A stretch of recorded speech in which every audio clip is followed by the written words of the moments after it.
some days, ugh, I just don't know. And again, it's like one of those things. It's like I gotta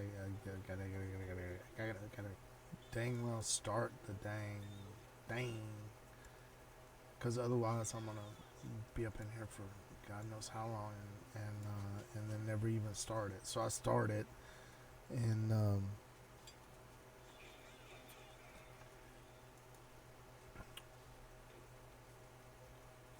I'm here with my daughter. We're having a lovely morning together.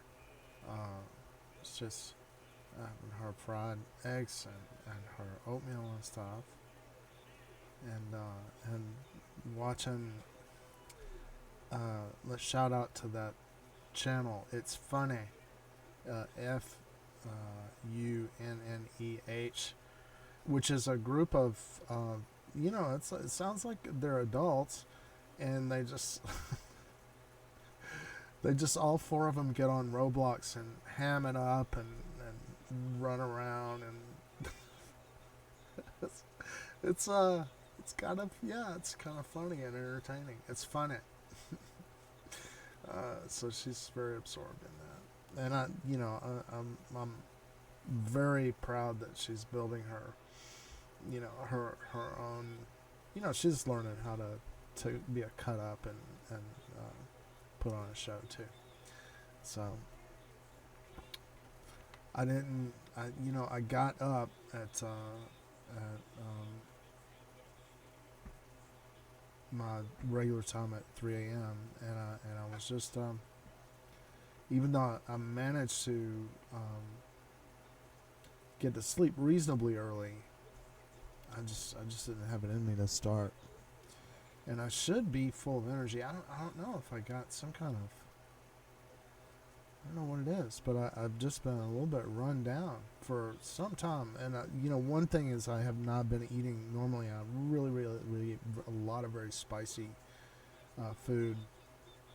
It really gets my metabolism, very high, and you have to, I have to bite my lip in public situations because I can't shut up. But yeah, I've been a little bit.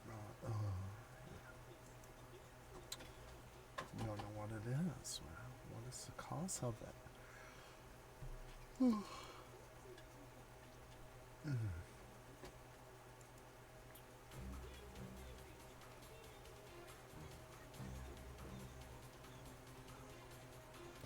And I need to look at my audio levels. Right? Okay. So my mic is maxed out, but it's not. It's like on. It's not what I'm expecting it to be. So I should be able to hit the red. And I'm really not able to hit the red with it. But let's get going.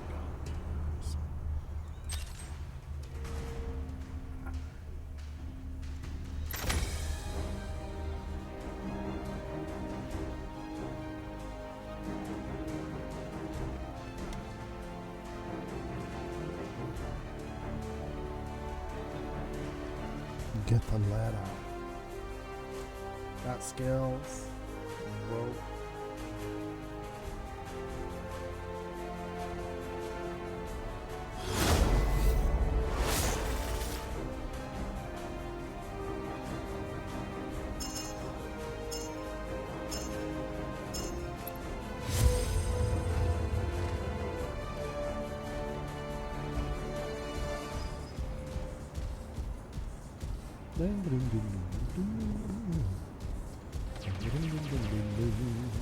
La la la la.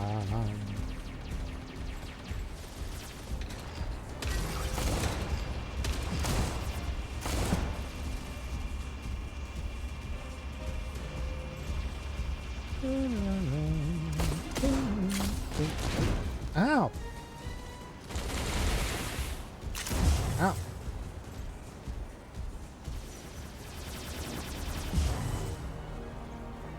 Well, I thought we were on free for all. Oh, there we go.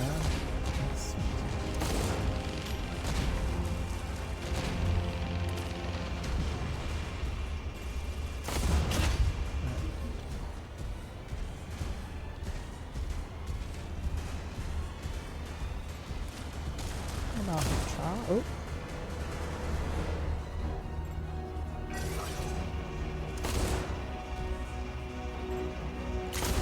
Oh no, that was terrible. What a terrible shot.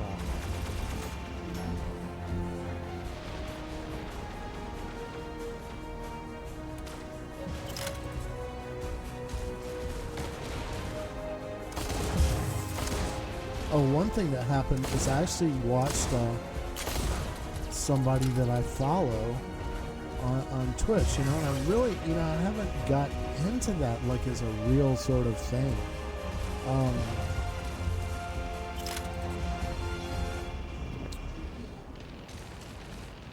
But yeah, this little girl, she's in this insane asylum. I don't know what it's like, Outlast or something like that. It's like maybe a nuclear holocaust happened and there's like a psychopathic insane asylum thing of killers or something, and you're in there trying to figure out what the hell or something. These killers are going around with baseball bats and they catch them and die. And you know, I forget. I should give a shout out to her because she's what is it? She's really blind now. She doesn't know. Oh, why are you all the way over here, jerk? Oh, step away. Go shoot him. Okay, just stand right there. That's good. I like that. Oh, waste my shell. But it's okay. But, you know, when you feel it's time for you to die, you can go ahead and die. But she had like 9,000 people watching her play. 9,000 people. Her chat stream is just like a blur, man. People hate that. There we go. Oh. There you go. Help you along your way. The road of the gods. That's where we're going.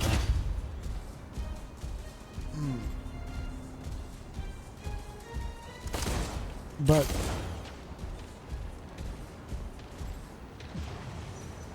you know, it's like when I first started watching, she's kind of a big streamer, and when I first started watching her, I added her because she's a Valorant streamer. And she's just very chill, you know. But on this game, she would get scared and start screaming stuff sometimes. But you know, I finally, you know, got into the thing, and I know it's a real thing, you know, that you're. It's like the way variety shows used to be in the vaudeville days or something, where there's a live audience, and they can say things to the performer on the stage. You know, they're there. You know, and that's part of the fun of it. That's part of the attraction of it. You know. And I think for the good morning. Me and my daughter are just having a good old time here in the man cave. How you doing?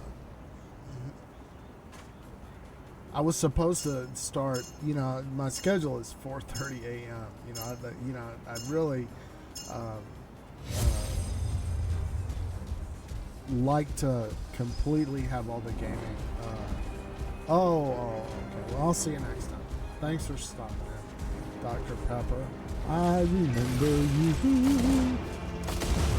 You're the one who blew my opponent into a few matches ago.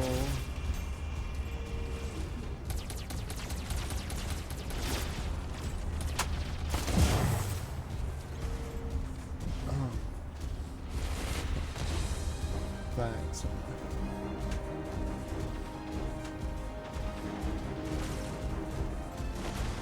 I made beef la mienne. I made Yeah. And it's actually pretty dang good. I haven't made it on one.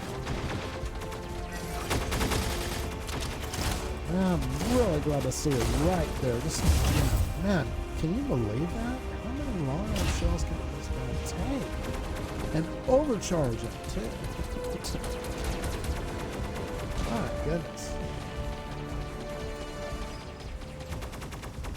Okay, I would like to pop you, right? In the face. There. Oh, I have one shot. Should I overcharge? Oh, good. But still got me an assist. Hey, Fitzy, are you stuck? Stupid bot. No, bot. I'm supposed to get stuck. There you go. Broke loose. Oh! And time to get weaponized. I'm weaponized.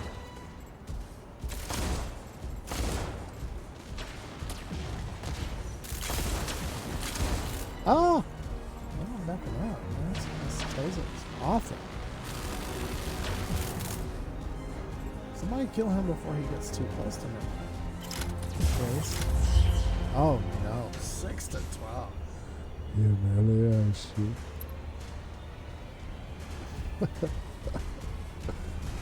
Of course, I'm just sitting back there, you know, like, in my hammock. Got my soft pillow under my butt.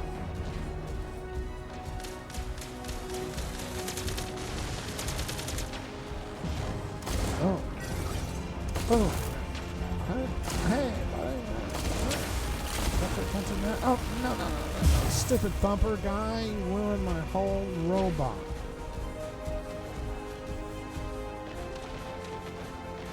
I got 1 hit point left. Jerk. Double kick. Those are hard to get.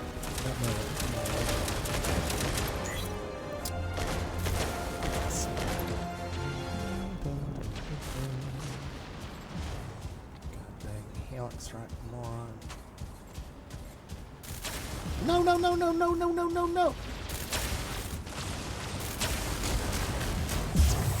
Okay, do I need to help you, dear? You know, if you... okay, you're just posing? Okay, that's good.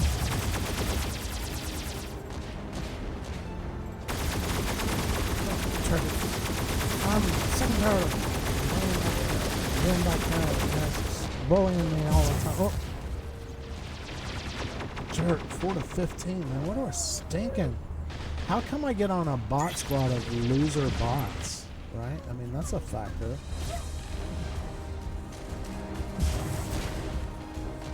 Trying to brainwash me? Is that what you're trying to do? Boom. Boom. Oh. What the hell was that? That's a real thing.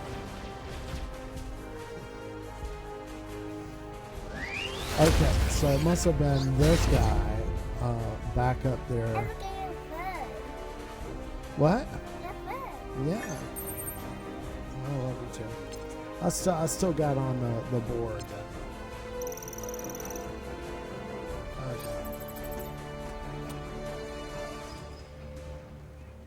Okay. Don't forget to eat your oatmeal, dear. Careful with that. Oh.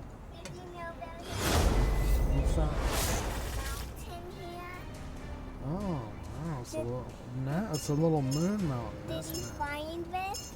Wow, I didn't see it there. I didn't notice it. I have what's called the mystery box here. It's a little box and it has 4 doors on it, and each door has a different kind of lock. And I think it's good for kids. So practice. I always put a piece of chocolate. And if I say mystery box, she knows to go with. It's going to be a Hershey Kiss. Ow! Man, this is so... I don't know. Yeah, I'm so... Little piss. What's this name? I need to go up here and meet these guys. They're laying back, too. So that's the thing. Well...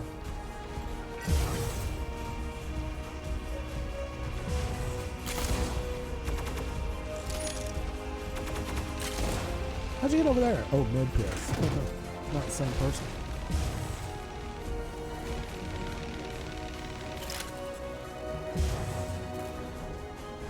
Oh, this is great. That's what I want to say. Yeah. Goodbye.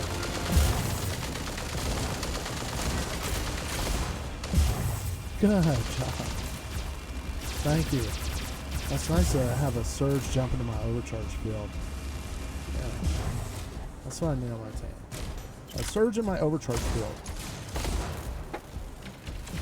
Good. See, I just need to be a little bit more aggressive. That's nice. Oops. Boom. Boom. There you go. You guys got a nasty night. Oh, pissed.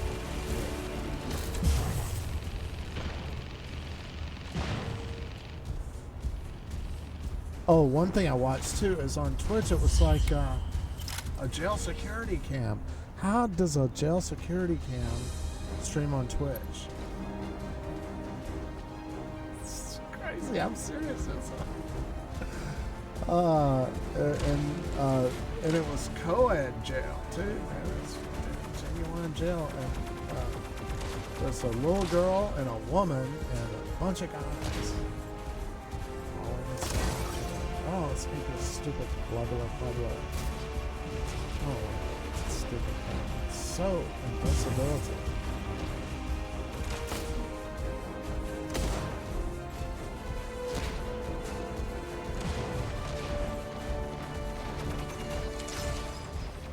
Okay, that roll got us over there. Big piss. These guys are coordinated. Stay away from that.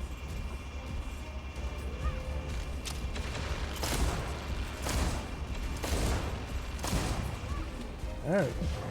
I'll learn you.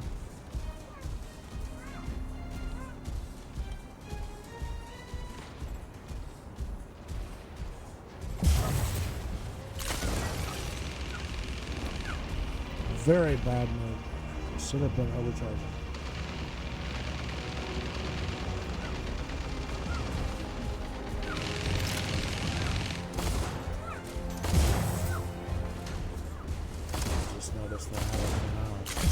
Well, a new old mouse. I got a $2 Goodwill mouse. My ONN mouse died. You really go through mouse gaming.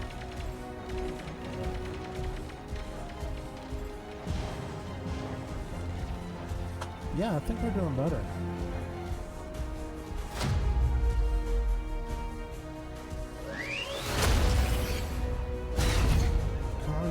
Donald Trump.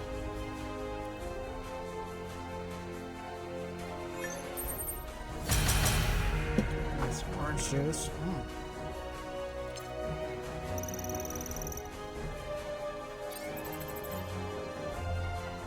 trying to figure out this streamer's name. What's her name? The two streamers I was watching were Kaisenat, and Kaisenat is still on. Well, 75 says 75,000 viewers. That's crazy. Absolutely nuts.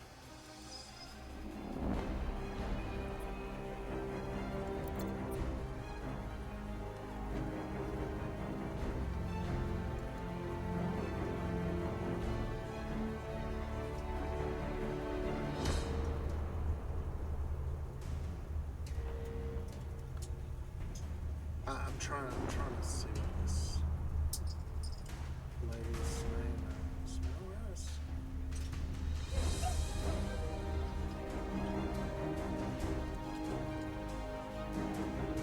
I'm trying to follow a bunch of people. I follow people that visit my stream, and a lot of times they don't stream very much. They're watching, I guess. He ends in 15 rounds. 5 versus 5 death rounds. I'm ready for a free for 11 free rounds. Why not?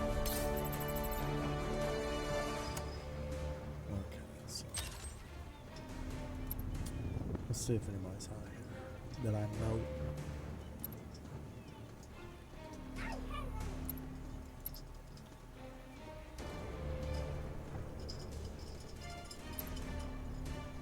No friends.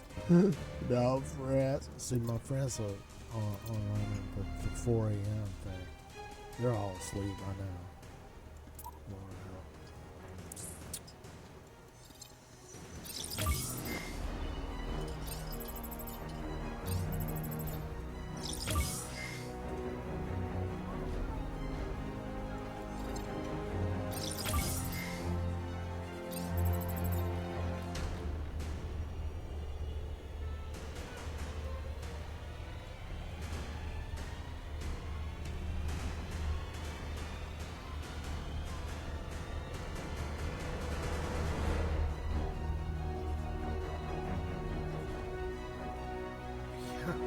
So Kaisenet, yeah, they're in jail. It's a jail security camp. And they've got a computer and they're streaming. But that's, I guess,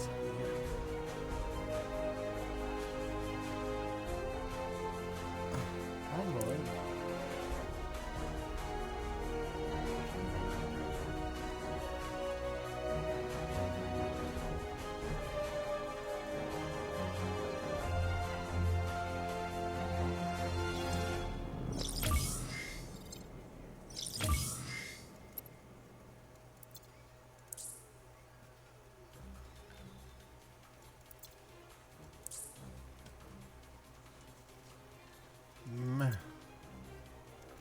How come I can't?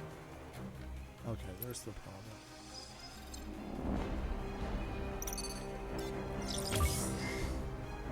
Oh.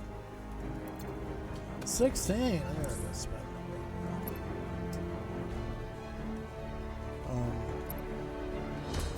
I actually won the 325.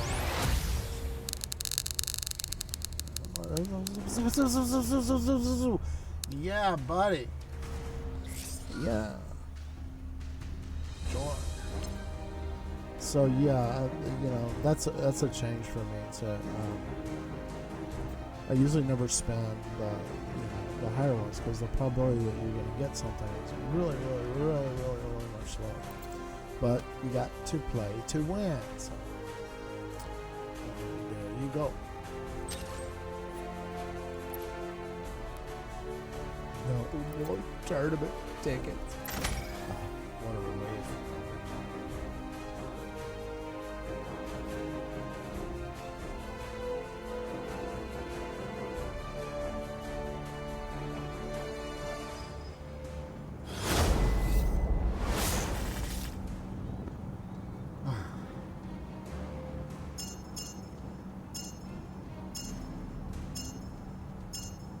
I can't make up my mind. Listen. I'm gonna be able to get no control point with these fast little fasties up in front of me. I sacrifice. You sacrifice my control point captures. Go somewhere else. Yeah. I don't even know if I can make it. Watch this.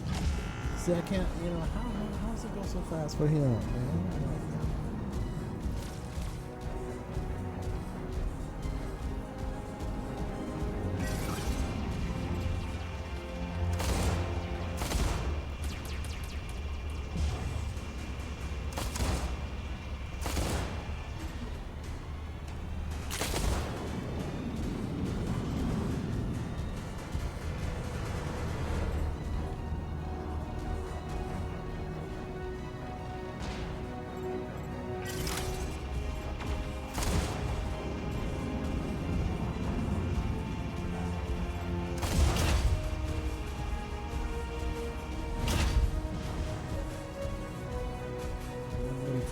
Three little robots, 4 little 5 little 6 little robots. How come they killing us so bad? What are y'all doing out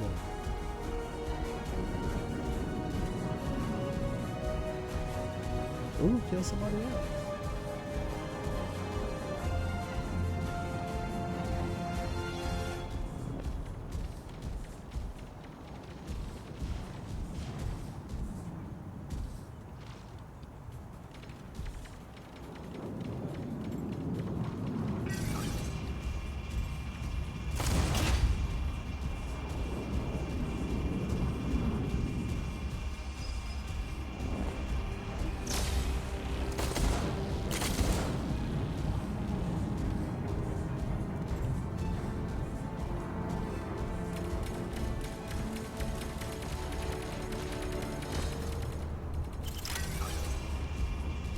Cash out, how you doing?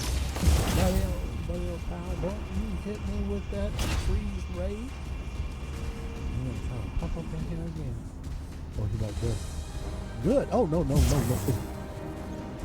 J-Dub fool with your dang 86,000 damage Longhorn foolishness.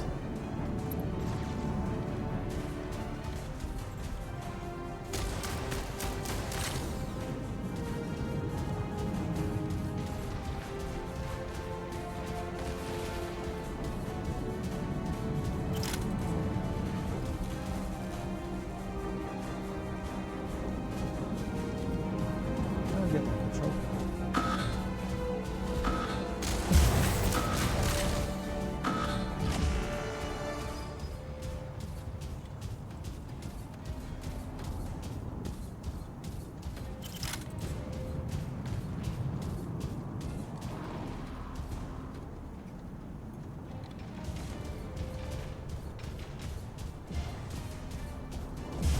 Woo!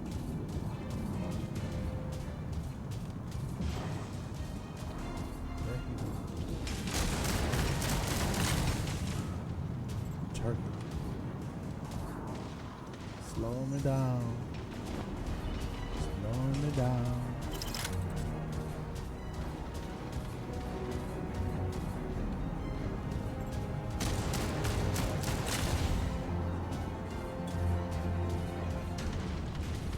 Ooh, they're coming behind me.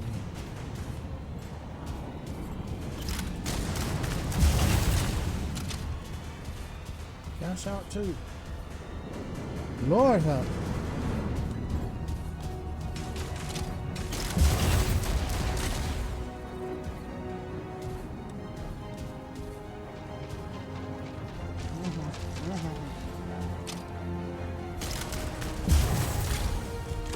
Oh no. Go away. Somebody give me some backup. Please back up.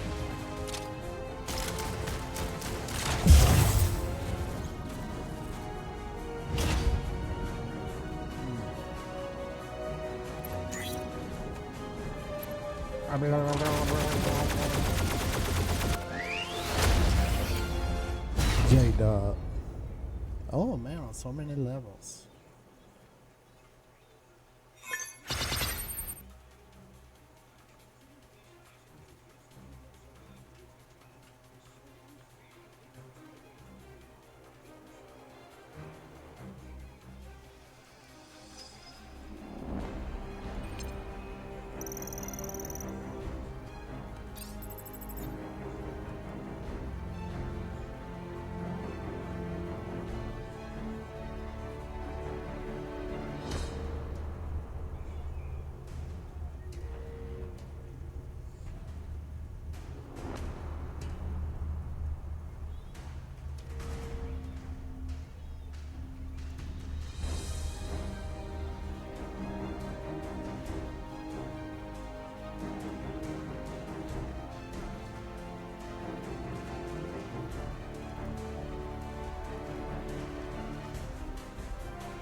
I need to get my dang Tesla out.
How's it going back there, girl?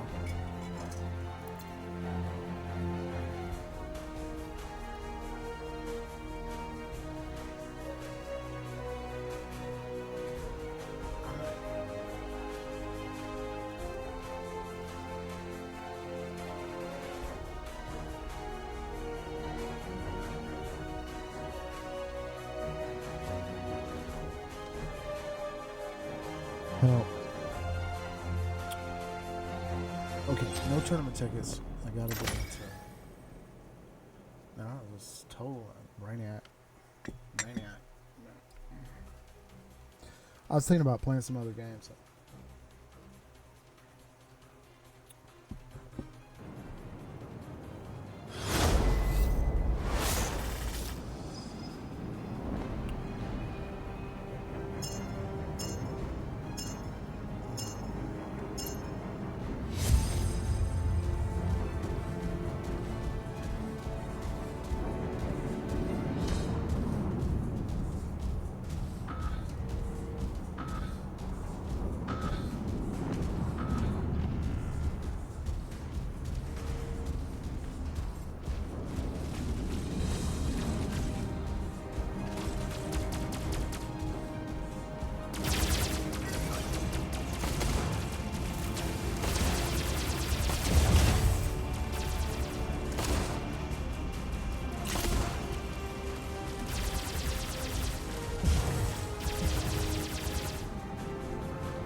This sucks.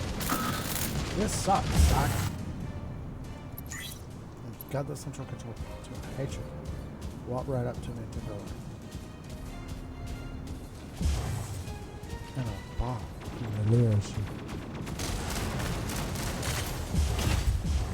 Good.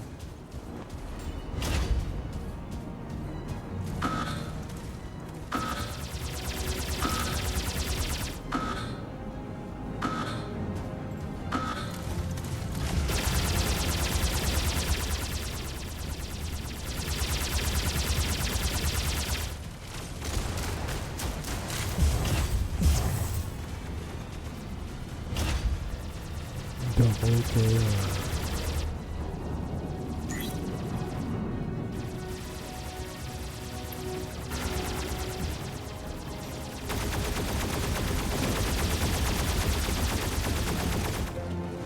Brilliant. I hate that thing. Good for you. Thank you. Push it.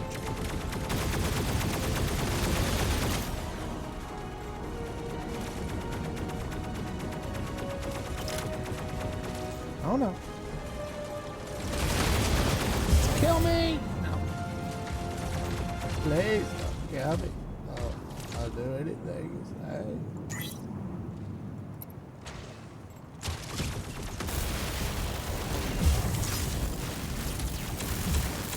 I need to put some of the tires, man, close to you.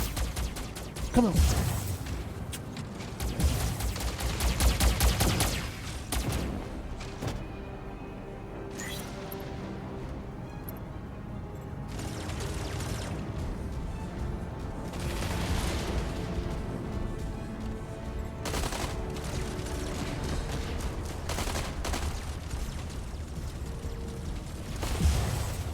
Gotcha.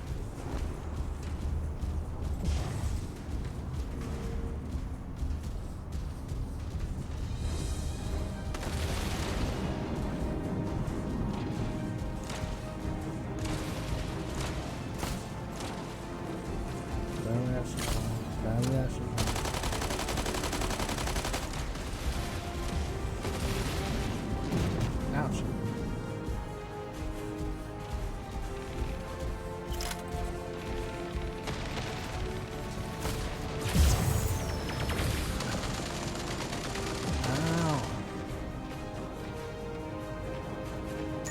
That's it for me, man. That is the worst. I have done ages, I think.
Noise.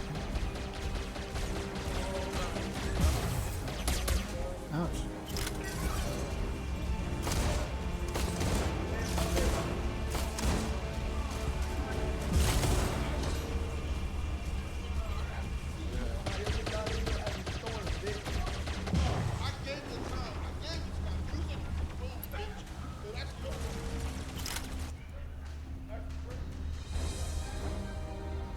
Oh yeah, it's Kaisenet or whatever. That was them in jail, man. I don't know how you get your jail to put your security cam on. It's like exploitation or something. Okay, cheek slapper. 13 to 13. That's what I got. What am I going to run into? Man, it's an onslaught. What is these guys coming?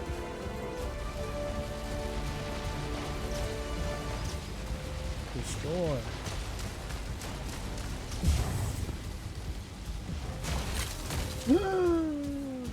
Where's that guy behind me?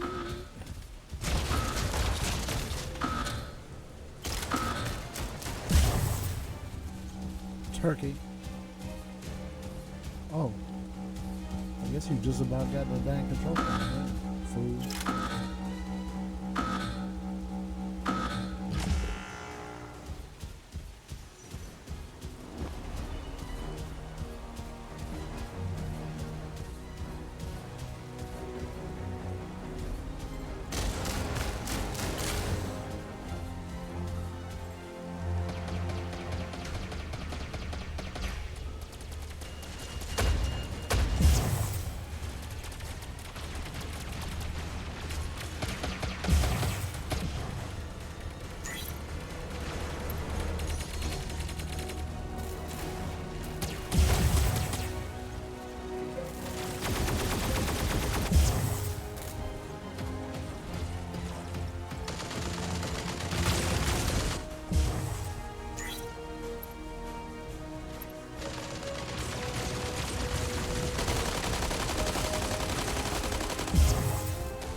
What the hell have you got?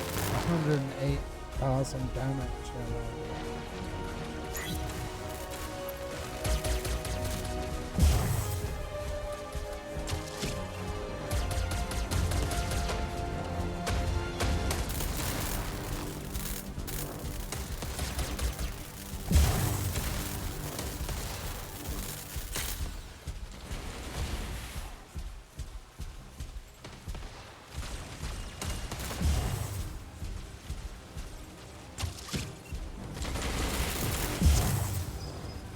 shot. Where are we there yet?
My daughter, sorry about that. So, not eating her eggs. She's missing.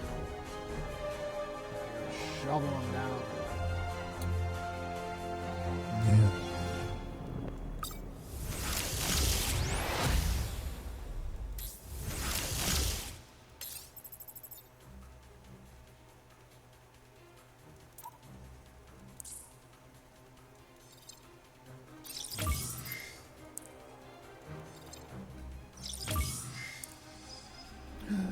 Oh, coins.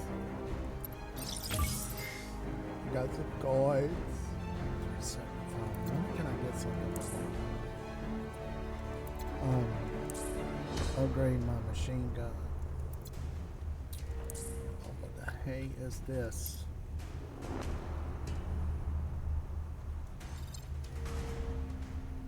It's one of my objectives. Dang right it is. Deathmatch level duel.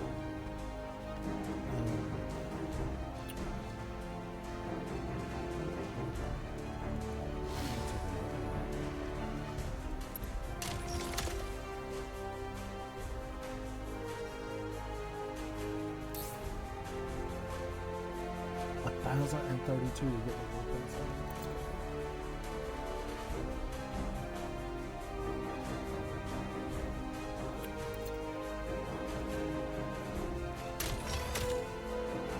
Oh, too much. She ain't supposed to be on here. She's a guided missile lady. She got guided missile implants on her. Fat lot of good that does me.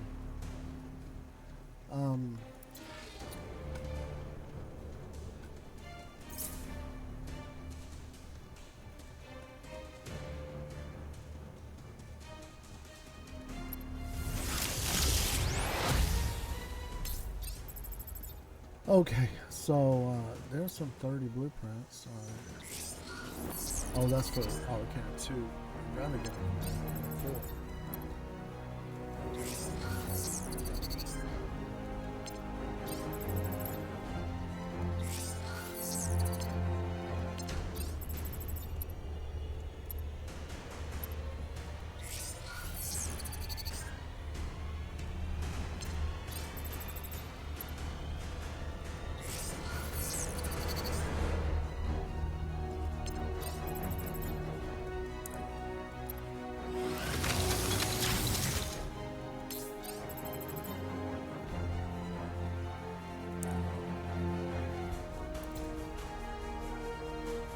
Oh, it's getting hot in here. Scorpticus. Octopus. Oh. Yeah, we got our deathmatch circuits. How we doing on control points? 0 out of 16. Let me go spin my big wheel once again. Oh, yeah. Oh, I love it.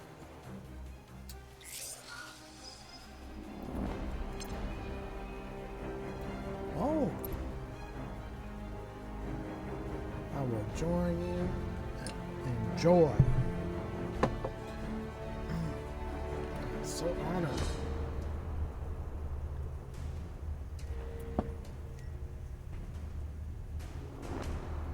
Speedy.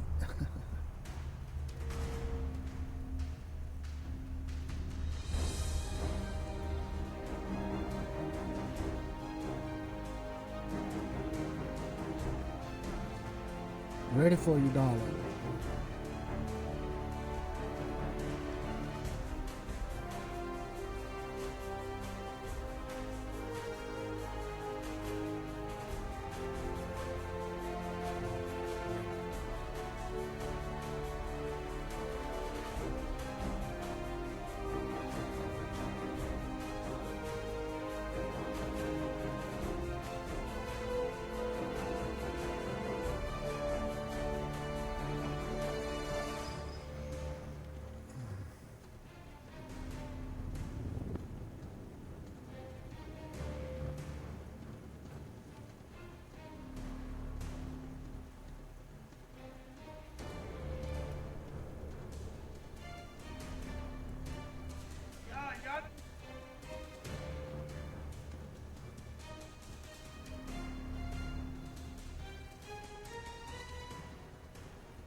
What was that? He hit me with a dank EM rifle. Fat bloated sack.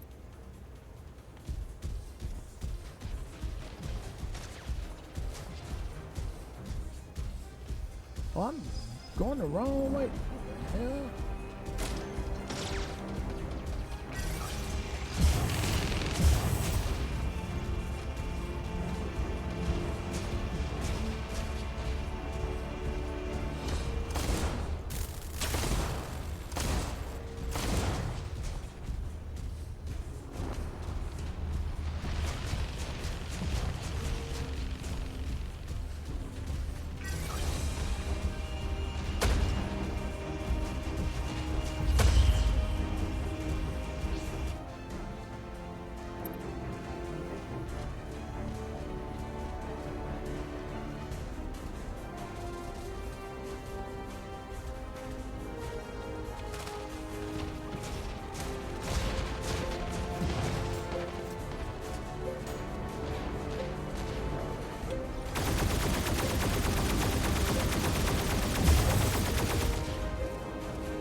You mad?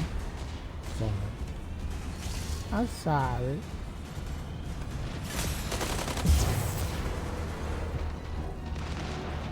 Helix Rack Turkey. Helix Rack 16.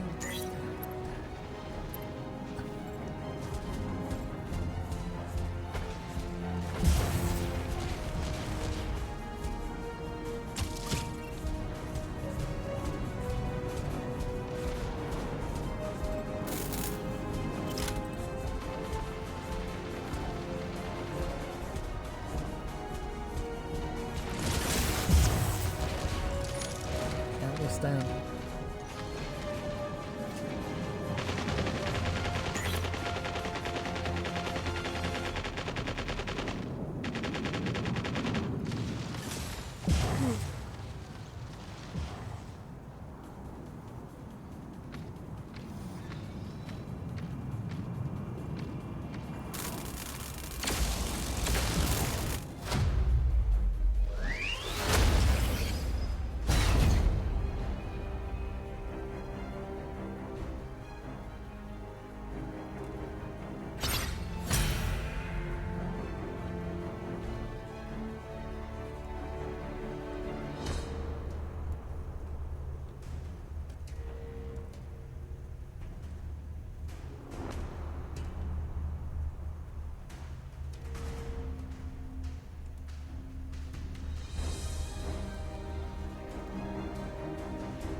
Philippine Folk Tales.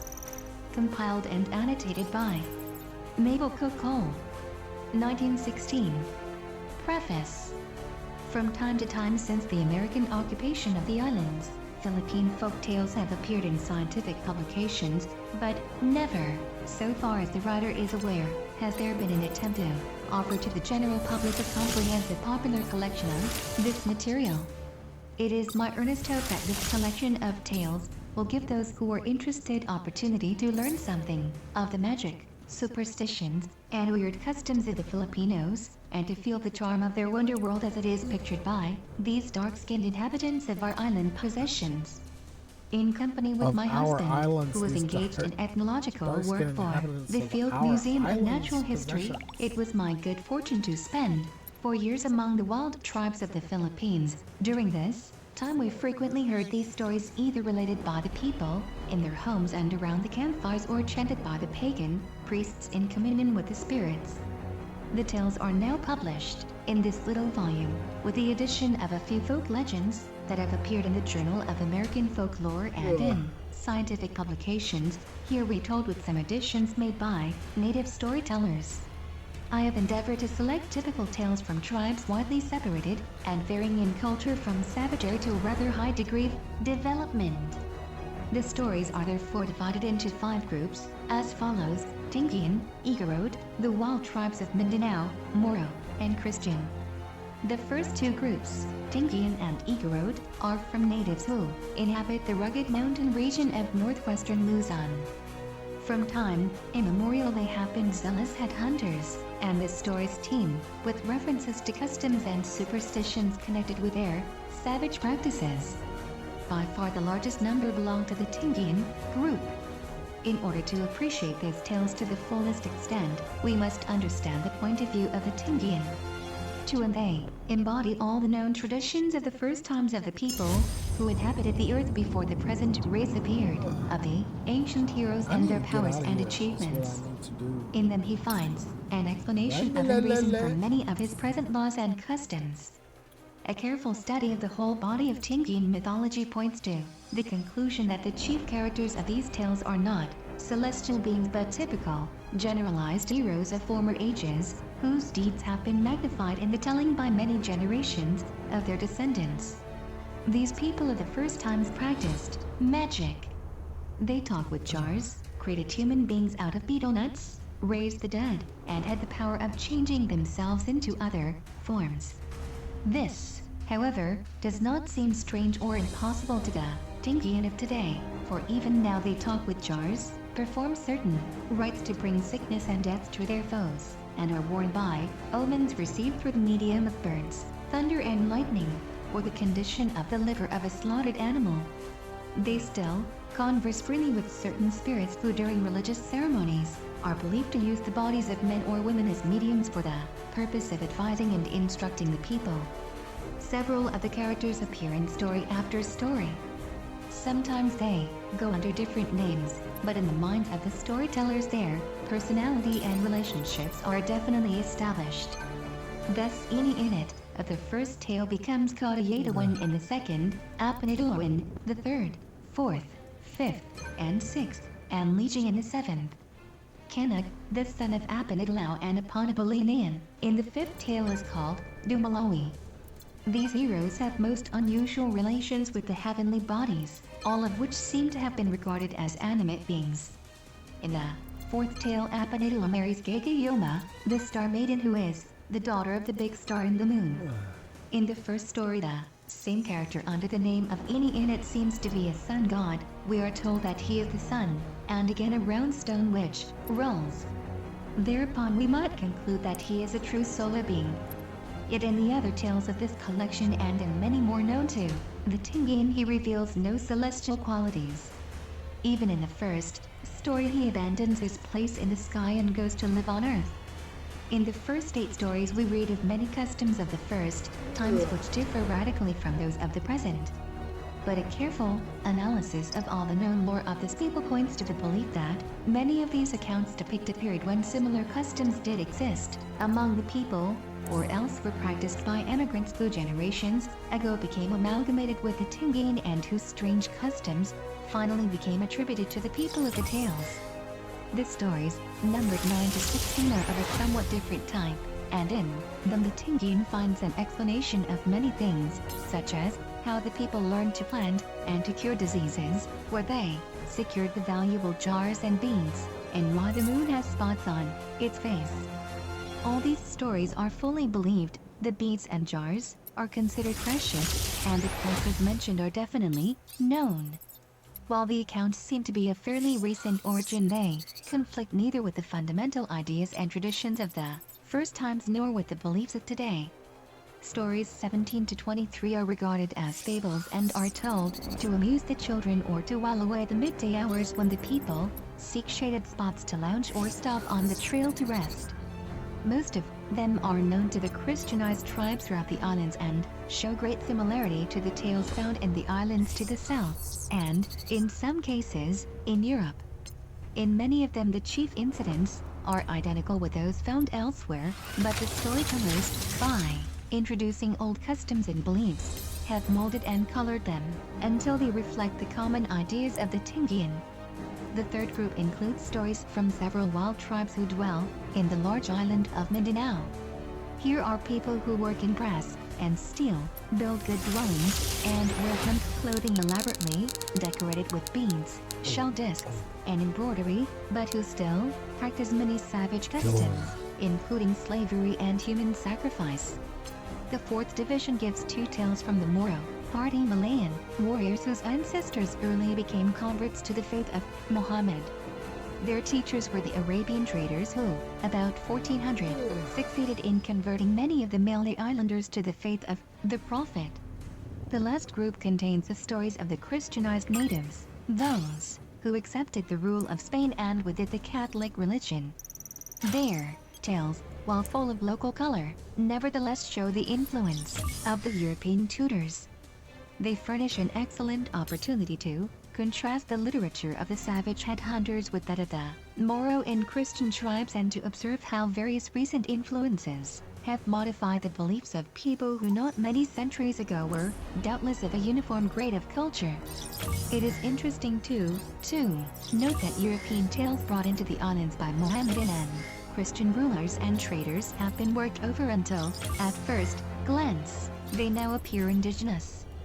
Owing to local coloring, these tales have various forms.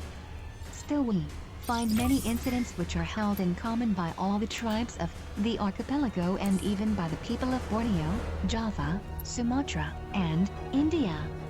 Some of these similarities and parallelisms are indicated in the footnotes throughout the book. Contents. Group I. Tingian.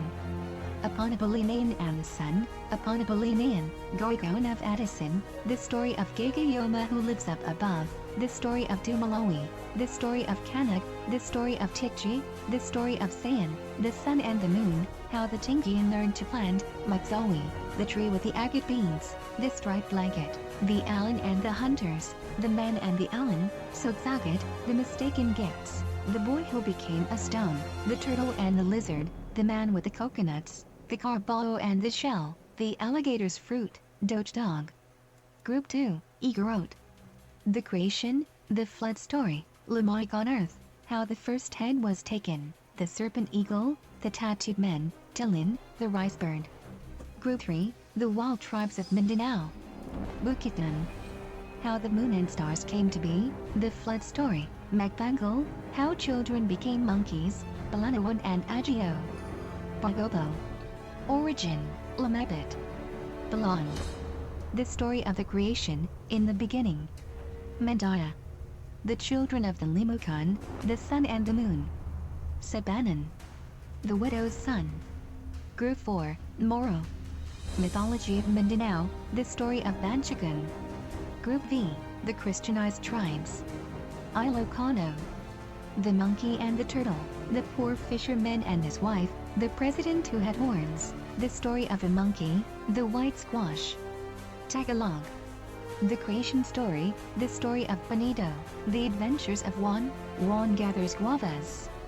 Visayan. The sun and the moon, the first monkey, the virtue of the coconut, Mansamanding, why dogs wag their tails, the hawk and the hen, the spider and the fly, the battle of the crabs. Pronunciation of Philippine names. Tingian. Introduction. The dim light of stars filtered through the leafy canopy above us, and the shadowy form of our guide once more appeared at my horse's head. It was only for an instant, however, and then we were plunged again into the inky darkness of a tropical jungle. We had planned to reach the distant Tingian village in the late afternoon, but had failed to reckon with the deliberateness of native carriers. It was only by urging our horses that we were able to ford the broad Abra ere the last rays of the sun dropped behind the mountains. And then, in this land of no twilights, night had settled quickly over us.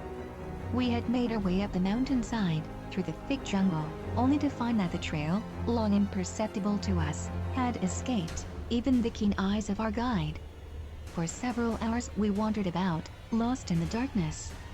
On and on we went, through narrow paths, steep in places, and made rough and dangerous by sharp rocks as well as by those long creepers of the jungle whose thorny fingers are ever ready to seize horse or rider. Occasionally we came out of the forest, only to cross rocky mountain streams. Or perhaps it was the same stream that we crossed many times. Our horses, becoming weary and uncertain of foot, grew more and more reluctant to plunge into the dark, swiftly flowing water. And our patience was nearly exhausted when we at last caught sight of dim lights in the valley below. Half an hour later we rode into Manabo. I shall never forget that first picture. It was a weird spectacle. Coming out of the darkness, we were almost convinced that we had entered a new world.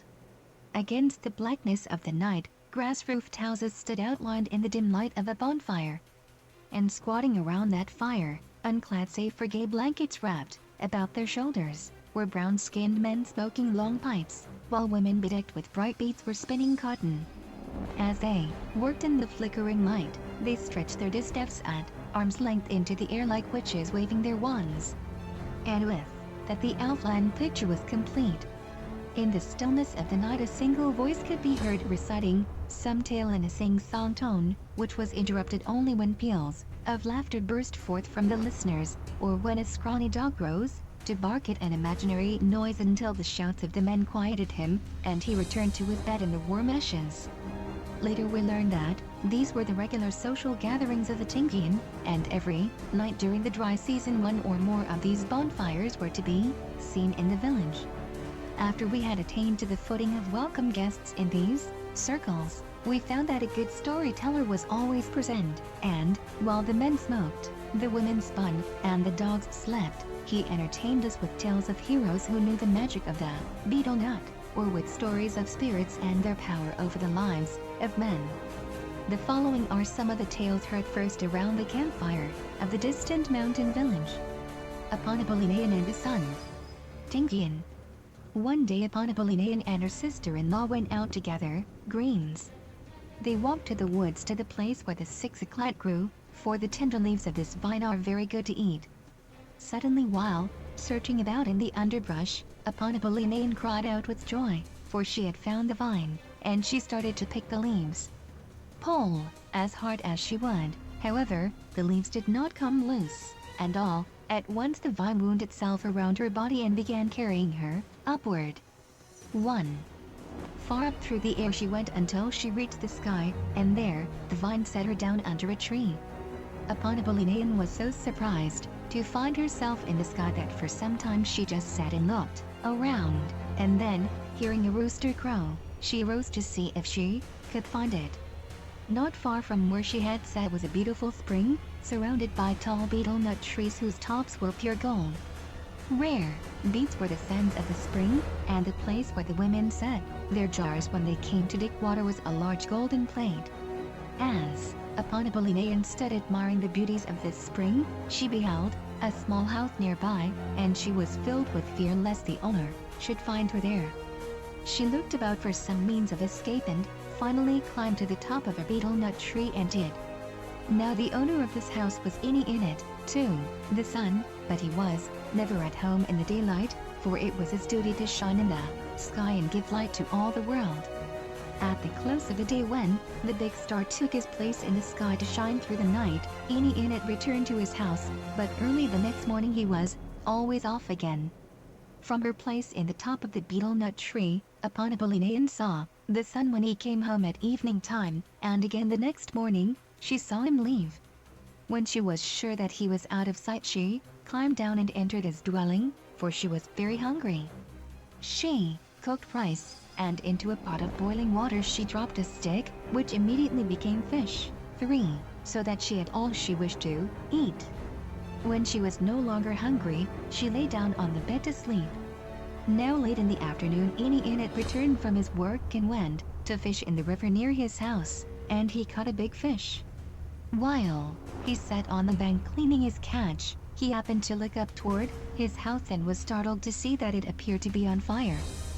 4. He hurried home, but when he reached the house he saw that it was not burning at all, and he entered. On his bed he beheld what looked like a flame of fire, but upon going closer he found that it was a beautiful woman fast asleep. Init stood for some time wondering what he should do, and then he decided to cook some food and invite this lovely creature to eat with him. He put rice over the fire to boil and cut into pieces the fish he had caught. The noise of this awakened Apanabalinayan, and she slipped out of the house and back to the top of the betel nut tree. The sun did not see her leave, and when the food was prepared, he called her, but the bed was empty and he had to eat alone. That night Init could not sleep well, for all the time he wondered who the beautiful woman could be. The next morning, however, he rose as usual and set forth to shine in the sky, for that was his work. That day Apanabalinayan stole again to the house of the sun and cooked food, and when she returned to the betel nut tree she left rice and fish ready for the sun when he came home.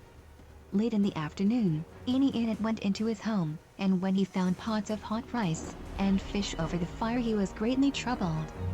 After he had eaten, he walked a long time in the fresh air. Perhaps it is done by the lovely woman who looks like a flame of fire, he said. If she comes, again I will try to catch her. The next day the sun shone in the sky as before, and when the afternoon grew late he called to the big star to hurry to take his place, for he was impatient to reach home. As he drew near the house he saw that it again looked as if it was on fire. He crept quietly up the ladder, and when he had reached the top he sprang in and shut the door behind him. Apanabalinayan, who was cooking rice over the fire, was surprised and angry that she had been caught. But the sun gave her betel nut 5, which was covered with gold, and they chewed together and told each other their names. Then Eponebulinayan took up the rice and fish, and as they ate they talked together and became acquainted. After some time Eponebulinayan and the sun were married, and every morning the sun went to shine in the sky, and upon his return at night, he found his supper ready for him. He began to be troubled, however, to know where the food came from, for though he brought home a fine fish every night, Eponebulinayan always refused to cook it. One night he watched her prepare their meal, and he saw that, instead of using the nice fish he had brought, she only dropped a stick into the pot of boiling water. "Why do you try to cook a stick?" asked Iniinit in surprise. "So that we can have fish to eat," answered his wife. "If you cook that stick for a month, it will not be soft," said Iniinit. "Take this fish that I caught in the net, for it will be good." But Eponebulinayan only laughed at him, and when they were ready to eat she took the cover off the pot and there was plenty of nice soft fish. The next night and the next, Eponebulinayan cooked the stick, and Iniinit became greatly troubled, for he saw that though the stick always supplied them with fish, it never grew smaller. Finally he asked Eponebulinayan again why it was that she cooked the stick instead of the fish he brought, and she said, "Do you not know of the woman on earth who has magical power and can change things?" "Yes," answered the sun, "and now I know that you have great power." "Well, then," said his wife, "do not ask again why I cooked the stick." And they ate their supper of rice and the fish which the stick made. One night not long after this, Eponebulinayan told her husband that she wanted to go with him the next day when he made light in the sky. "Oh, no, you cannot," said the sun, "for it is very hot up there, 6, and you cannot stand the heat." "We will take many blankets and pillows," said the woman, "and when the heat becomes very great, I will hide under them." Again and again Iniinit begged her not to go, but as often she insisted on accompanying him, and early in the morning they set out, carrying with them many blankets and pillows. First, they went to the east, and as soon as they arrived the sun began to shine, and Eponebulinayan was with him. They traveled toward the west, but when morning had passed into noontime and they had reached the middle of the sky, Eponebulinayan was so hot that she melted and became oil. Then Iniinit put her into a bottle and wrapped her in the blankets and pillows and dropped her down to earth. Now one of the women of Eponebulinayan's town was at the spring dipping water when she heard something fall near her. Turning to look, she beheld a bundle of beautiful blankets and pillows which she began to unroll, and inside she found the most beautiful woman she had ever seen. Frightened at her discovery, the woman ran as fast as she could to the town, where she called the people together and told them to come at once to the spring. They all hastened to the spot, and there they found Eponebulinayan, for whom they had been searching everywhere. "Where have you been?" asked her father. "We have searched all over the world and we could not find you." "I have come from Pindayan," answered Eponebulinayan. "Enemies of our people kept me there till I made my escape while they were asleep at night." All were filled with joy that the lost one had returned, and they decided that at the next moon 7, they would perform a ceremony for the spirit's aid, and invite all the relatives who were mourning for Eponebulinayan. So they began to prepare for the ceremony, and while they were pounding rice, Eponebulinayan asked her mother to prick her little finger where it itched, and as she did so a beautiful baby boy popped out. The people were very much surprised at this, and they noticed that every time he was bathed the baby grew very fast, so that, in a short time, he was able to walk. Then they were anxious to know who was the husband of Eponebulinayan, but she would not tell them, and they decided to invite everyone in the world to the ceremony that they might not overlook him. They sent for the betel nets that were covered with gold, 9, and, when they had oiled them, they commanded them to go to all the towns and compel the people to come to the ceremony. "If anyone refuses to come, grow on his knee," said the people, and the betel nets departed to do as they were bidden. As the guests began to arrive, the people watched carefully for one who might be the husband of Eponebulinayan, but none appeared, and they were greatly troubled.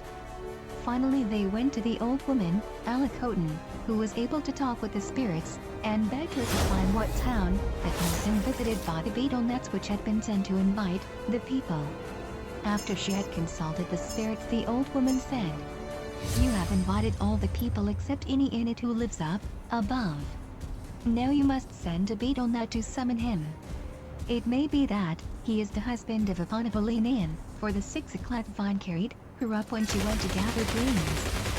So a beetle nut was called and bidden to summon any in it. The beetle nut went up to the sun, who was in his house, and said, "Good morning, son. I have come to summon you to a ceremony which the father and mother of Eponibulinian are making for the spirit. If you do not want to go, I will grow on your head." 10. "Grow on my head," said the son, "I do not wish to go." So the beetle nut jumped upon his head and grew until it became so tall that the son was not able to carry it, and he was in great pain. "Oh, grow on my pig," begged the son. So the beetle nut jumped upon the pig's head and grew, but it was so heavy that the pig could not carry it and squealed all the time. At last the son saw that he would have to obey the summons, and he said to the beetle nut, "Get off my pig and I will go." So Eenie Init came to the ceremony, and as soon as Eponibulinian and the baby saw him, they were very happy and ran to meet him. Then the people knew that this was the husband of Eponibulinian, and they waited eagerly for him to come up to them. As he drew near, however, they saw that he did not walk, for he was brown. And then they perceived that he was not a man but a large stone. All her relatives were very angry to find that Eponibulinian had married a stone. And they compelled her to take off her beads 11 and her good clothes, for, they said, she must now dress in old clothes and go again to live with the stone.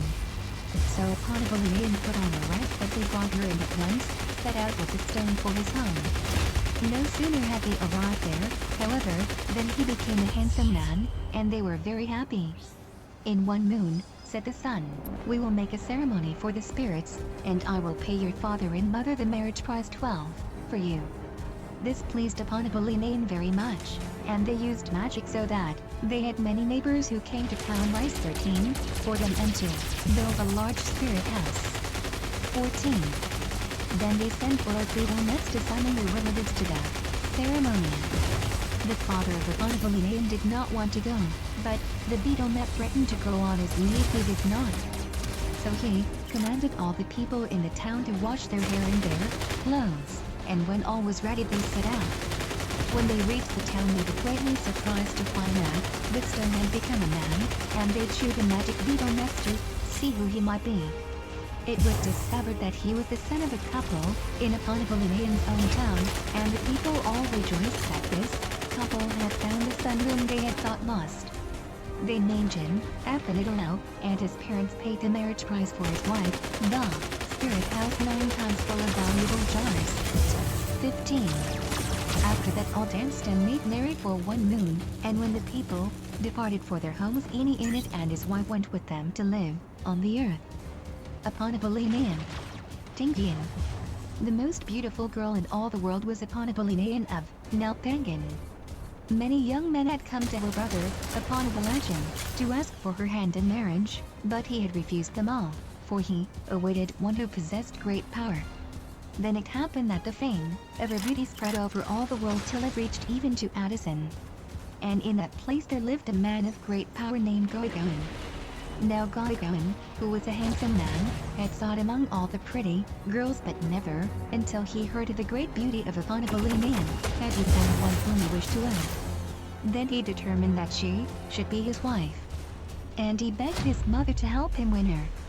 So, Dinawagan, the mother of Goigoan, took her hat which looked like a sunbeam and set out at once for Nelpangan. And when she arrived, there she was greeted by a Bang, the mother of a lovely maiden, who presently began to prepare food for them. 16. She put the pot over the fire, and when the water boiled she broke up a stick and threw the pieces into the pot, and immediately they became fish. Then she brought Bossy 17, in a large jar, and Dinawagan, counting the notches in the rim, 18, perceived that the jar had been handed down through 9 generations. They ate and drank together, and after they had finished the meal, Dinawagan told Eponibulajan of her son's wishes, and asked if he was willing that his sister should marry Goigoan. Apanabalajan, who had heard of the power of the suitor, at once gave his consent. And Anawagan departed for home, leaving a gold cup as an engagement present. 19. Gorgon was watching at the door of his house for his mother's return, and when she told him of her success, he was so happy that he asked all the people in the town to go with him the next day to Nalpangan to arrange the amount he must pay for his bride. 20. Now the people of Nalpangan wanted a great price for this girl, who was so beautiful, and the men of the two towns debated for a long time before they could come to an agreement.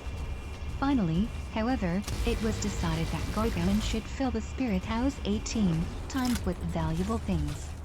And when he had done this, they were all satisfied and went to the yard where they danced and beat on the copper gongs. 21. All the pretty girls danced their best, and one who wore big jars about her neck made more noise than the others as she danced, and the jars sang Katong, Katong, Kanatong, Inka, Inka, Inkato. But when Apanabalayan, the bride of Gorgon, came down out of the house to dance, the sunshine vanished, so beautiful was she. And as she moved about, the river came up into the town, and spiked fish but at her heels. For 3 months the people remained here feasting and dancing, and then early one morning they took Apanabalayan to her new home in Addison. The trail that led from one town to the other had become very beautiful in the meantime. The grass and trees glistened with bright lights, and the waters of the tiny streams dazzled the eyes with their brightness as Apanabalayan waded across. When they reached the spring of Gorgon, they found that it too was more beautiful than ever before. Each grain of sand had become a beam, and the place where the women set their jars when they came to dip water had become a big dish. Then said Apanabalajan to his people, "Go tell Gorgon to bring an old man, for I want to make a spring for Apanabalayan." So an old man was brought, and Apanabalajan cut off his head and put it in the ground, and sparkling water bubbled up. 22. The body he made into a tree to shade his sister when she came to dip water, and the drops of blood as they touched the ground were changed into valuable beans. Even the path from the spring to the house was covered with big plates, and everything was made beautiful for Apanabalayan. Now during all this time Apanabalayan had kept her face covered so that she had never seen her husband, for although he was a handsome man, one of the pretty girls who was jealous of the bride had told her that he had 3 noses, and she was afraid to look at him. After her people had all returned to their homes, she grew very unhappy, and when her mother-in-law commanded her to cook she had to feel her way around, for she would not uncover her face. Finally, she became so sad that she determined to run away. One night when all were asleep, she used magical power and changed herself into oil. 23. Then she slid through the bamboo floor and made her escape without anyone seeing her. On and on she went until she came to the middle of the jungle, and then she met a wild rooster who asked her where she was going. "I am running away from my husband," replied Apanabalayan, "for he has 3 noses and I do not want to live with him." "Oh," said the rooster, "some crazy person must have told you that. Do not believe it. Gorgon is a handsome man, for I have often seen him when he comes here to snare chickens." 24. But Apanabalayan paid no heed to the rooster, and she went on until she reached a big tree where perched a monkey, and he also asked where she was going. "I am running away from my husband," answered the girl, "for he has 3 noses and I do not want to live with him." "Oh, do not believe that," said the monkey. "Someone who told you that must have wanted to marry him herself, for he is a handsome man." Still Apanabalayan went on until she came to the ocean, and then, as she could go no farther, she sat down to rest. As she sat there, pondering what she should do, a carabao 25 came along, and thinking that she would ride a while she climbed up on its back. No sooner had she done so than the animal plunged into the water and swam with her until they reached the other side of the great ocean. There they came to a large orange tree, and the carabao told her to eat some of the luscious fruit while he fed on the grass nearby. As soon as he had left her, however, he ran straight to his master, called Ayatawan, and told him of the beautiful girl. Kodayatawan was very much interested and quickly combed his hair and oiled it, put on his striped coat 26 and belt, and went with a carabao to the orange tree. Upon Balinayan, looking down from her place in the tree, was surprised to see a man coming with her friend, the carabao, but as they drew near, she began talking with him, and soon they became acquainted. Before long, Kodayatawan had persuaded the girl to become his wife, and he took her to his home. From that time every night his house looked as if it was on fire, because of the beauty of his bride. After they had been married for some time, Kodayatawan and Apanabalinan decided to make a ceremony 27 for the spirits, so they called the magic betel nuts 28 and oiled them and said to them, "Go to all the towns and invite our relatives to come to the ceremony, which we shall make. If they do not want to come, then go on their knees until they are willing to attend." So the betel nuts started in different directions, and one went to Apanabalajan in Nalpangan and said, "Kodayatawan is making a ceremony for the spirits, and I have come to summon you to attend." "We cannot go," said Apanabalajan, "for we are searching for my sister, who is lost." "You must come," replied the betel nut, "or I shall grow on your knee." "Grow on my pig," answered Apanabalajan. So the betel nut went on to the pig's back and grew into a tall tree, and it became so heavy that the pig could not carry it, but squealed all the time. Then Apanabalajan, seeing that he must obey, said to the betel nut, "Get off my pig, and we will go." The betel nut got off the pig's back, and the people started for the ceremony. When they reached the river, Goigoan was there waiting to cross, for the magic nuts had forced him to go also. Then Kodayatawan, seeing them, sent more betel nuts to the river, and the people were carried across by the nuts. As soon as they reached the town, the dancing began, and while Goigoan was dancing with Apanabalinan, he seized her and put her in his belt. 29. Kodayatawan, who saw this, was so angry that he drew his spear and killed Goigoan. Then Apanabalinan escaped and ran into the house, and her husband brought his victim back to life, and asked him why he had seized the wife of his host.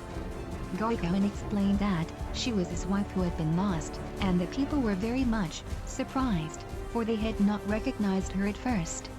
Then all the people discussed what should be done to bring peace between the two men, and it was finally decided that Kodayatawan must pay both Apanabalajan and Goigoan the price that was first demanded for the beautiful girl. After this was done, all were happy, and the guardian spirit of Kodayatawan gave him a golden house in which to live. Goigoan of Addison. Tingian. Apanabalinan was sick with a headache, and she lay on a mat alone in her house.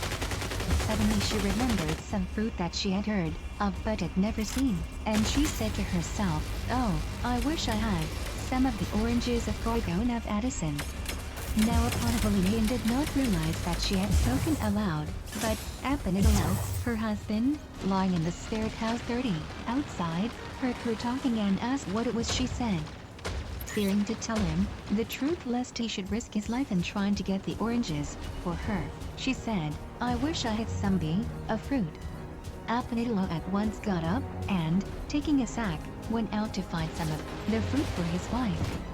When he returned with the sack full, she said, "Put it on the bamboo hanger above the fire, and when my head is better I will eat it." So Apanidalo put the fruit on the hanger and returned to the spirit house.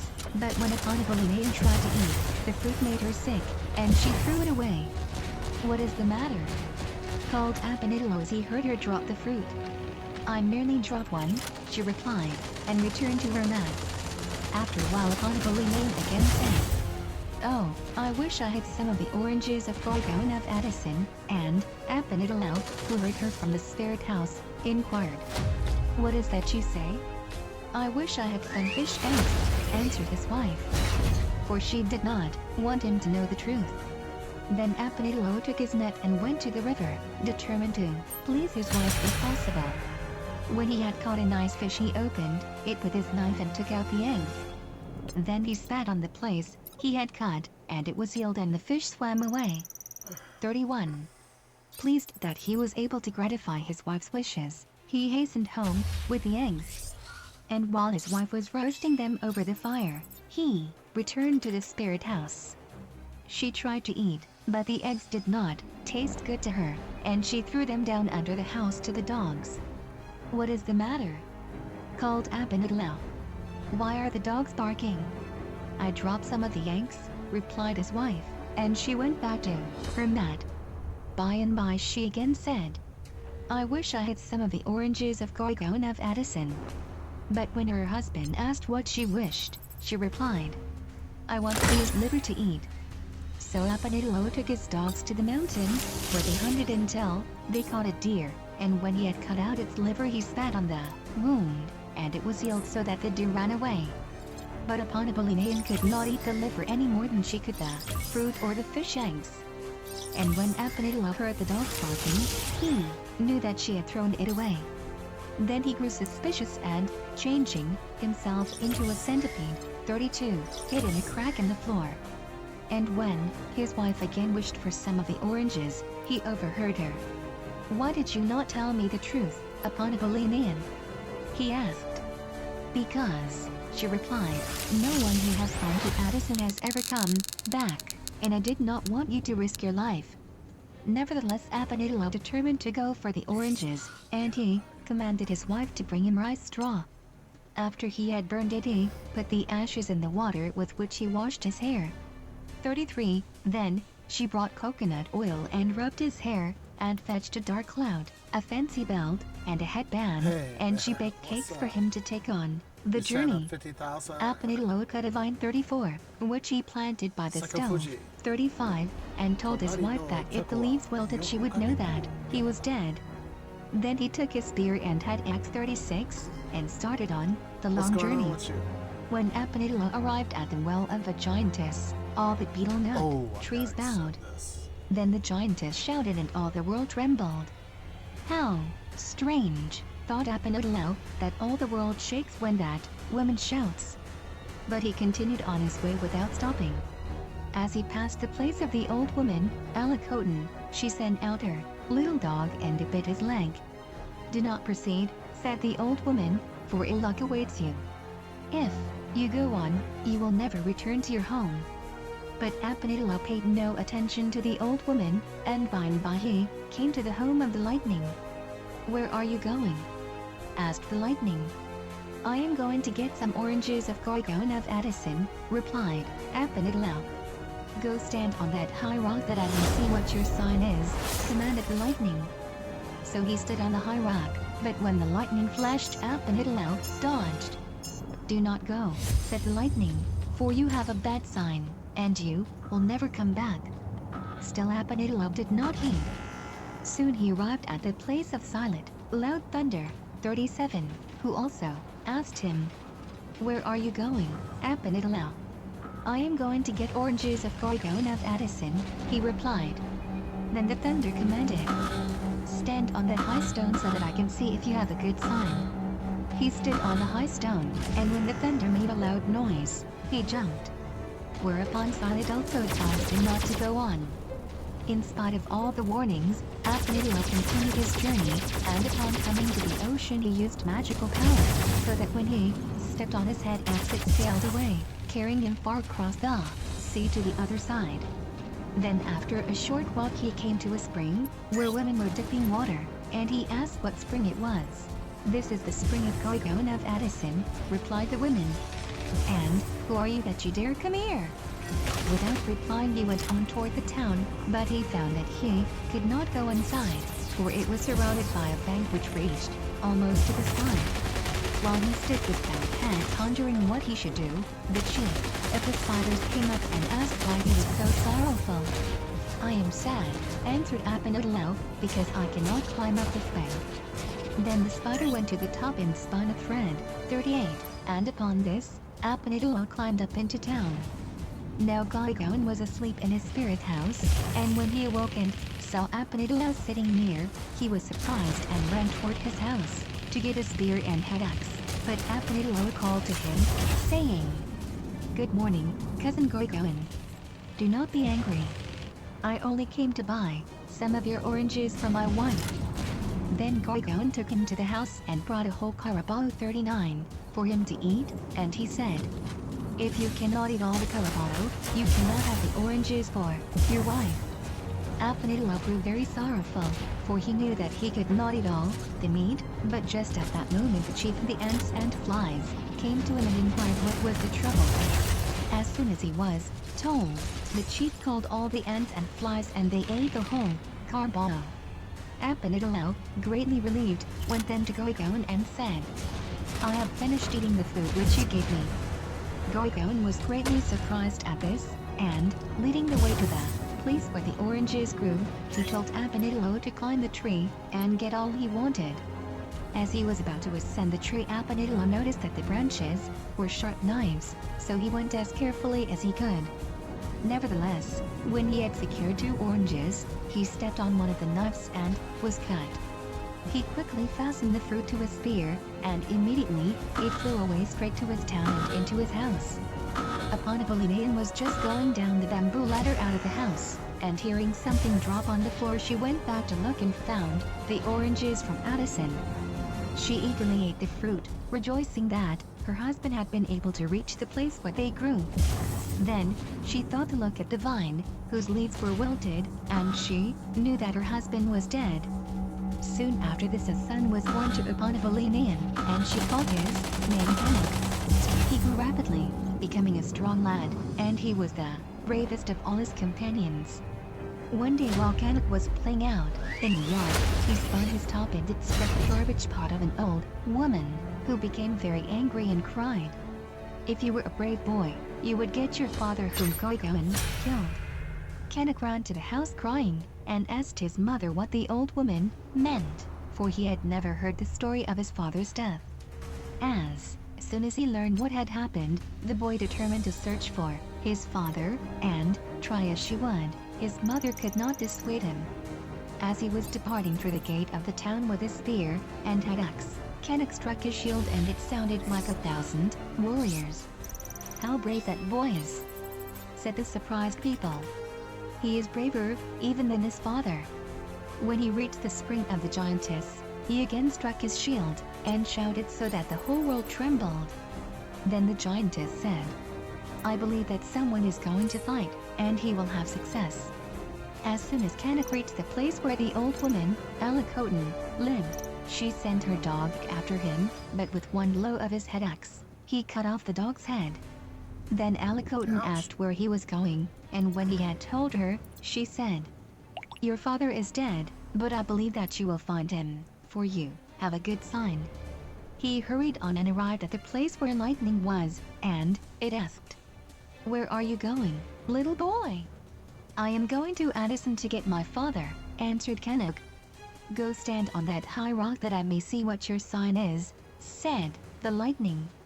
So he stood on the high rock, and when the bright flash came he did not move, and the lightning bade him hasten on, as he had a good sign. The thunder, which saw him passing, also called to ask where he was going, and it commanded him to stand on the high rock. And when the thunder made a loud noise, Canuck did not move, and it bade him go on, as his sign was good.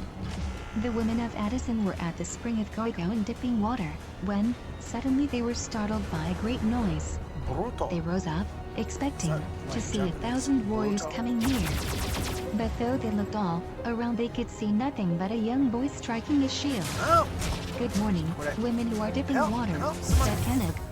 "Tell Goigoan that he must prepare, for I am coming to fight him." So all the women ran up to the town and told Goigoan that a strange boy was at the spring and he had come to fight. "Go and tell him," said Goigoan, "that if it is true that he is brave, he will come into the town, if he can." When Canuck reached the high bank outside the town, he jumped like a flitting bird up the bank into the town and went straight to the spirit house of Goigoan. He noticed that the roofs of both the dwelling and the spirit houses were of hair, and that around the town were many heads, 40, and he pondered, "This is why my father did not return. Goigoan is a brave man, but I will kill him." As soon as Goigoan saw him in the yard, he said, One shot. "How brave you are, little boy. 117,000 damage. Why did you come here?" "I came to get my father," answered Canuck. "For you kept him when he came to get oranges for my mother." If you do not give him to me, I will kill you. Goigon laughed at this brave speech and said, Why, one of my fingers will fight you. You shall never go back to your town, but you shall stay here and be like your father. We shall see, said Canuck. Bring your arms and let us fight here, in the yard. Goigon was beside himself with rage at this bold speech, and he brought his spear and his head axe, which was as big as half the sky. Canuck would not throw first, for he wanted to prove himself brave. So Goigon took aim and threw his head axe at the boy. Now, Canuck used magical power, so that he became an ant and was not hit by the weapon. Goigon laughed loudly when he looked around and could not see the boy, for he thought that he had been killed. Soon, however, Canuck reappeared, standing on the head axe, and Goigon, more furious than ever, threw his spear. Again Canuck disappeared, and Goigon was filled with surprise. Then it was Canuck's turn and his spear went directly through the body of the giant. He ran quickly and cut off 5 of the hands, 41, but the 6th he spared until Goigon should have shown him his father. As they went about the town together, Canuck found that the skin of his father had been used for a drum head. His hair decorated the house, and his head was at the gate of the town, while his body was put beneath the house. After he had gathered all the parts of the body together, Canuck used magical power, and his father came to life. Who are you? Asked Apenidalo. How long have I slept? I am your son, said Canuck. You were not asleep but dead, and here is Goigon who kept you. Take my head axe and cut off his remaining head. So Apenidalo took the head axe, but when he struck Goigon it did not injure him. What is the matter, father? Asked Canuck. And taking the weapon he cut off the 6th head of Goigon. Then Canuck and his father used magic so that the spears and head axes flew about, killing all the people in the town, and the heads and valuable things went to their home. When Apenidalo saw all these come into her house, she ran to look at the vine by the stove, and it was green and looked like a jungle. Then she knew that her son was alive, and she was happy. And, when the father and son returned, all the relatives came to their house for a great feast, and all were so happy that the whole world smiled. The story of Gegayoma who lives up above. Tingian. One day, while Apenidalo sat weaving a basket under his house, he began to feel very hungry and longed for something sweet to chew. Then, he remembered that his field was still unplanted. He called to his wife who was in the room above, and said, Come, Apenidalo, let us go to the field and plant some sugar cane. So Apenidalo came down out of the house with a bamboo tube, 42, and while she went to the spring to fill it with water, Apenidalo made some cuttings, and they went together to the field, which was some distance from the house. Apenidalo loosened the earth with his long stick 43, and set out the cuttings he had brought, while his wife sprinkled them with water from the bamboo tube. And when they had filled the field, they returned home, happy to think of the splendid cane they should have. After 7 days Apenidalo went back to the field to see if the plants had lived, and he found that the leaves were already long and pointed. This delighted him, and while he stood looking at it he grew impatient and determined to use his magical power so that the cane would grow very fast. In 5 days he again visited the field and found that the stalks were tall and ready to chew. He hurried home to tell Apenidalo how fast their plants had grown, and she was proud of her powerful husband. Now about this time Gegayoma, who was the daughter of Bagbagak, a big star, and Sinak, the moon, looked down from her home in the sky, and when she saw the tall sugar cane growing below, she was seized with a desire to chew it. She called to her father, Bagbagak, and said, Oh, father, please send the stars down to the earth to get some of the sugar cane that I see, for I must have it to chew. So Bagbagak sent the stars down, and when they reached the bamboo fence that was around the field they sprang over it, and each broke a stalk of the cane and pulled some beans which Apenidalo had planted, and the stems of these beans were of gold. Gegayoma was delighted with the things that the stars brought her. She took the beans with the golden stems and spent long hours chewing the sweet cane. When All that the stars brought was gone. However, she grew restless and called to her father, the big star. "Come, father, and go with me to the place where the sugar cane grows, for I want to see it now." Bagbaga called many stars to accompany him, and they all followed. Gegayoma.